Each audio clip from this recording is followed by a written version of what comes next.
একটি অপতথ্য বা তথ্যের বিকৃতি পুরো দেশকে অস্থির করে ফেলতে পারে, বিভেদ তৈরি করতে পারে মানুষে মানুষে।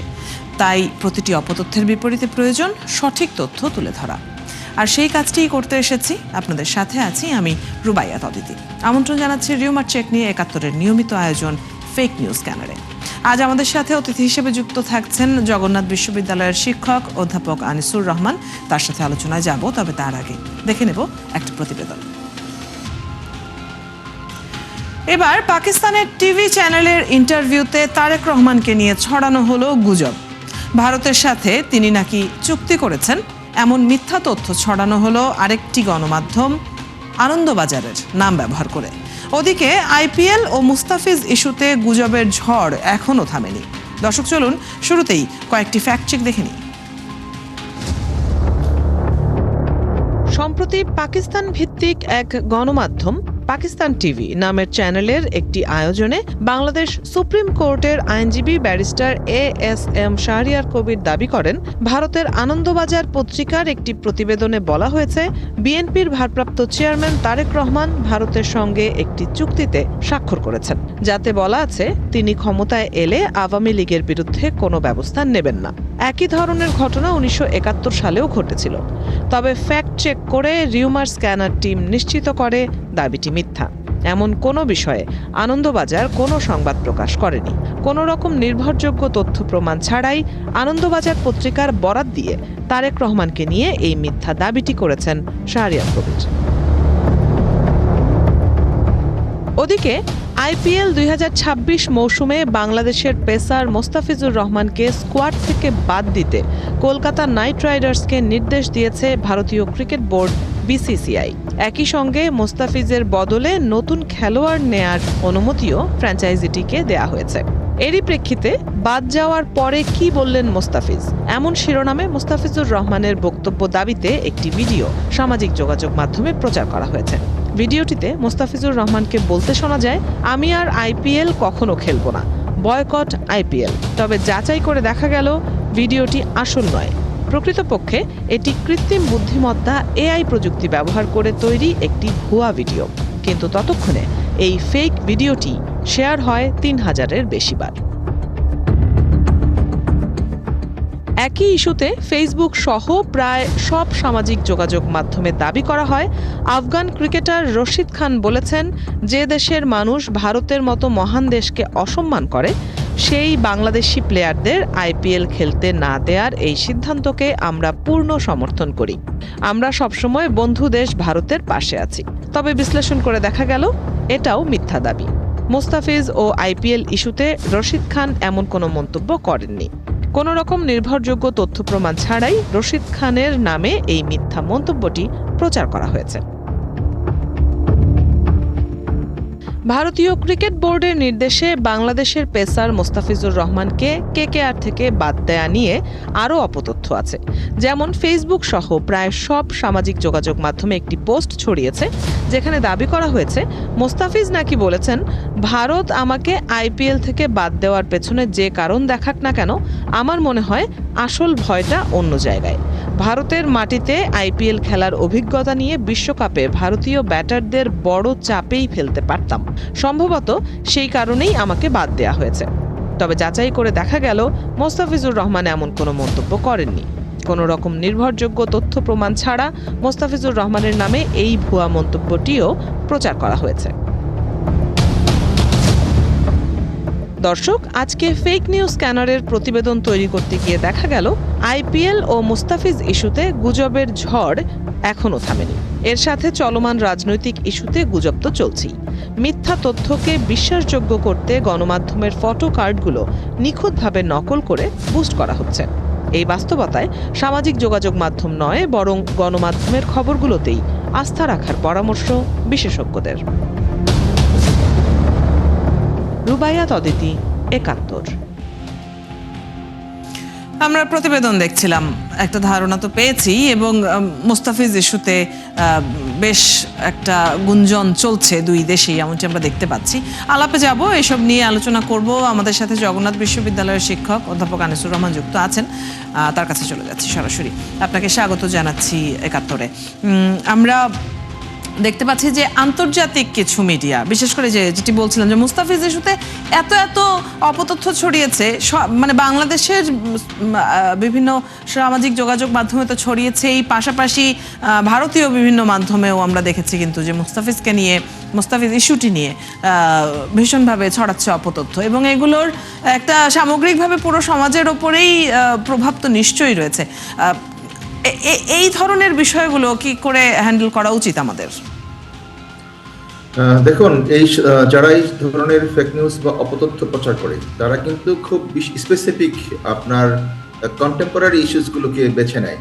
যেমন ধরুন, মুস্তাফিজকে আইপিএল থেকে বাদ দেওয়া এবং এটাকে কেন্দ্র করে কিন্তু এক ধরনের রিউমার ছড়াচ্ছে, বিভিন্ন ধরনের তথ্য অপতথ্যের ছড়াছড়ি, যেটি আপনি আপনার উপস্থাপন করলেন।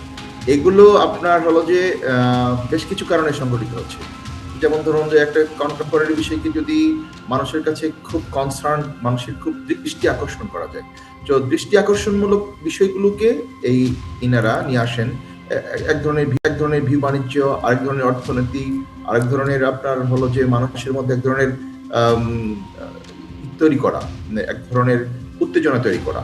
তো এই বিষয়গুলোকে টেকেল দিতে গেলে আপনার মেইন স্ট্রিম মিডিয়ার একটা ব্যাপক ভূমিকা আছে। মেইন স্ট্রিম মিডিয়া, আপনাদের মতো যে সমস্ত মেইন স্ট্রিম মিডিয়াগুলো দেশে এবং বিদেশে আছে, তারা এই ধরনের সত্যের বিষয়গুলোকে জনসম্মুখে নিয়ে আসতে পরে আপনার ফেক নিউজগুলো কিন্তু প্রাধান্য পাবে না।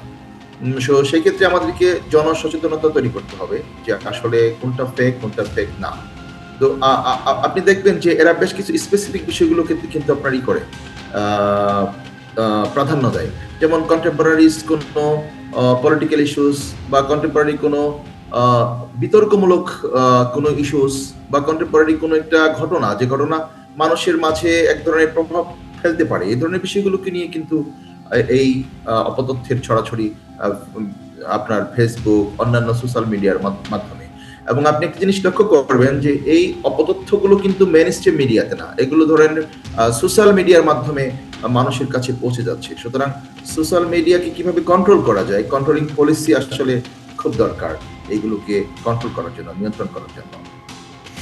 জি, নিশ্চয়ই। এবং আমরা এইগুলো প্রতিরোধের বিভিন্ন উপায় নিয়েও নিশ্চয়ই আপনার পরামর্শ জানবো।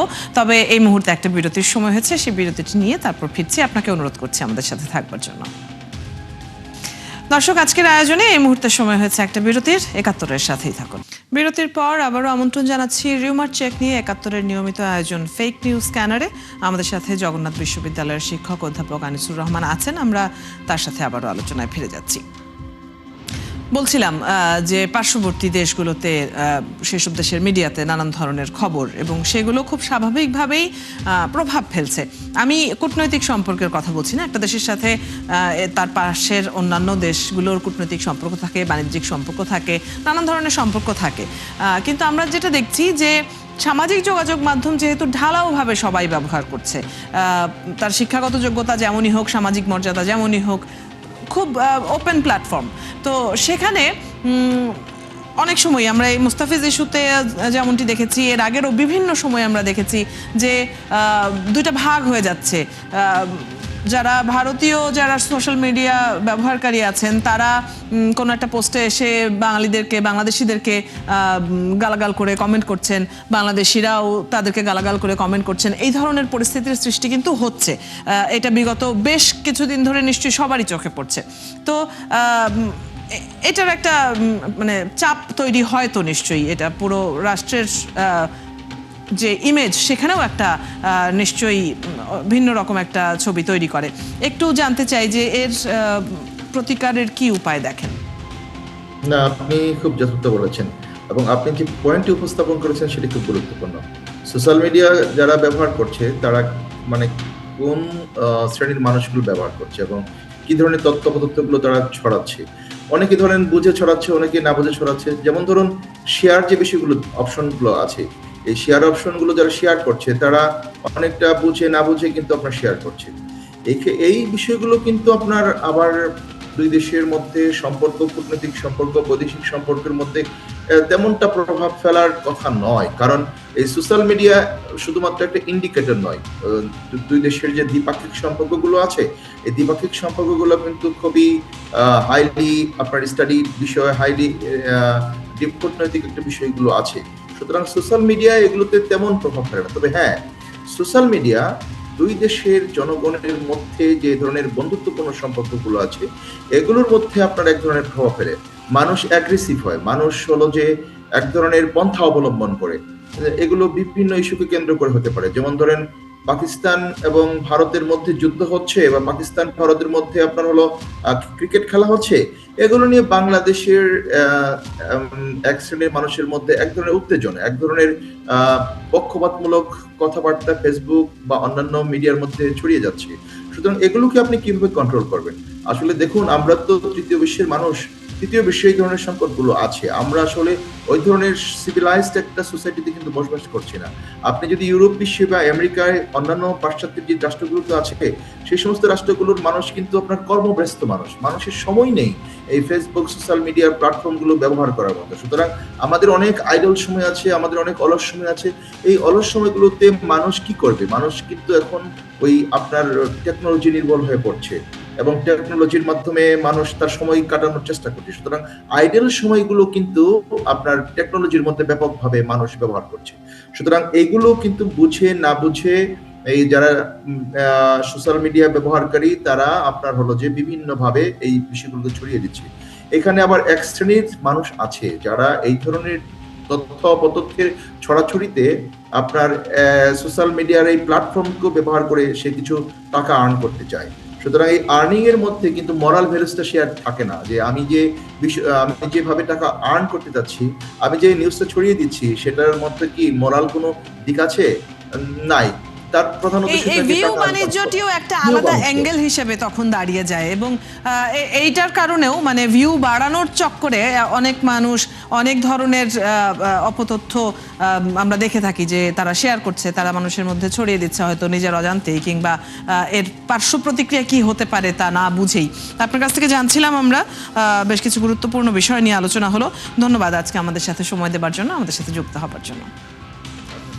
দর্শক, সাথে ছিলেন এতক্ষণ জগন্নাথ বিশ্ববিদ্যালয়ের শিক্ষক অধ্যাপক আনিসুর রহমান। কথা হচ্ছিল তার সাথে। আপনারা আছেন ফ্যাক্ট চেক নিয়ে একাত্তরের নিয়মিত আয়োজন ফেক নিউজ স্ক্যানারে। প্রতিদিন আমরা রিউমার দূর করতে হাজির হব ঠিক একই সময়ে, একইভাবে। আপনারাও যুক্ত হতে পারেন। যে কোনো খবর যদি আপনাকে সংশয়ে ফেলে, সেটির একটি স্ক্রিনশট আমাদেরকে মেইল করতে পারেন fns.71tv@gmail.com, অথবা ফেসবুকে যোগাযোগ করুন www.facebook.com/fakenewsscanner। আমরা সেই তথ্যের ফ্যাক্ট চেক করে আপনাদের জানাবো।